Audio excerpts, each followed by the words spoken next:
nama saya Yudi Arianto, saya HR NGA Manager di Java. Jadi Java itu kita satu holding, satu company gitu ya, jadi satu corporate group gitu kan. Kita bergerak mostly di agriculture. Jadi kita secara core itu memang agribisnis gitu ya, peternakan, perikanan dan lain sebagainya gitu kan. Kemudian di lain sisi juga ada beberapa divisi yang ada di Java itu, seperti kita juga ada di retail, food and beverage, kemudian kita juga ada di budidaya ayam dan lain sebagainya. Kemudian kita juga ada di consumer goods-nya gitu ya. Jadi kita ada beberapa brand yang which is itu ready to eat untuk yang produk Java seperti itu. Kita jadi beberapa ya, karena memang kita nggak mengkhususkan kemudian ini harus ke autoclick, harus ke apa gitu kan. Kita depends on jenis kebutuhan gitu kan. Ada beberapa yang kemudian kemarin masuk kendaraan yang pengiriman barang dan sebagainya, kendaraan operasional, ada yang entitled kendaraan, itu juga kita bisa masukkan ke autoclick gitu. Jadi memang nggak ada yang spesifik kendaraan apa gitu kan, itu sih.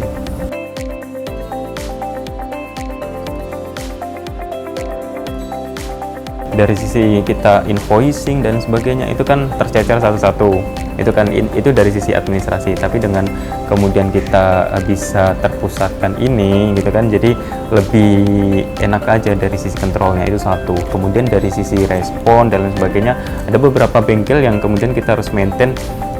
Misal ada kondisi darurat gitu kan, mogok di tengah jalan dan sebagainya, kan kita harus ngubungin bengkel dan sebagainya. Dan nggak semua bengkel yang kemudian itu bisa gerak cepat untuk jemput si mobil ini misal gitu kan. Nah tapi kalau misalkan dengan third party ini kita udah kita minta tolong gimana caranya ini mobil harus beres gitu. Jadi lebih ke resiko-resiko itu sedikit kita bisa minimalisir gitu.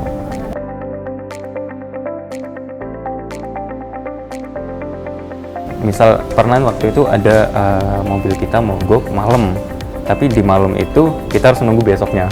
Mogoknya di tol daerah Jagorawi sini gitu. Jadi pas keluar tol mau ke arah puncak gitu kan, itu mogok gitu kan. Malam, posisi malam gitu. Jadi benar-benar dini hari itu. Jadi kita harus nginep, harus nungguin mobil itu baru besok paginya.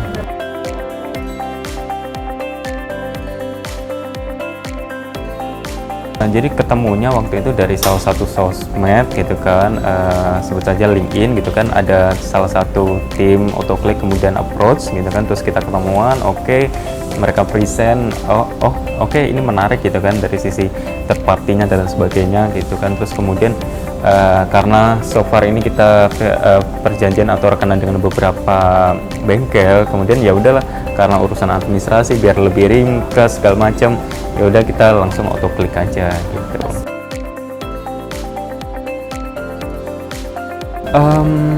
To be honest sih sebenarnya ketertarikannya itu after presentasi sih ya. Jadi kalau memang dari sisi administrasi oke gitu kan, mungkin ada ini misal kayak gitu. Cuma setelah presentasi kemudian kita dibikinkan satu media komunikasi which is itu di WhatsApp gitu ya, dibikin di create grup WhatsApp gitu kan, terus ada di situ juga co-foundernya gitu kan. That's why wah kok sampai co-founder yang kemudian terlibat di situ, mungkin mereka juga approach juga kan. Jadi ya keterlibatan co-founder itu menjadi salah satu reason ya kenapa kita kemudian memutuskan untuk ke autoclick itu. Yang pertama adalah cakupan luasan ya. Jadi cakupan luasan area itu yang paling priority kita reasonnya gitu. Yang kemudian yang kedua adalah dari sisi fast responnya gitu kan. Dan ketiga dari sisi itunya uniknya tadi, jadi fasilitas atau site-nya ya dari autoclick ini yang kemudian apa aja bisa gitu kan untuk yang di otomotifnya gitu. Ya harapannya autoclick semoga semakin maju gitu ya, semakin solid, kemudian juga mencakup area kita, kemudian yang pasti pricingnya lebih oke lagi ya.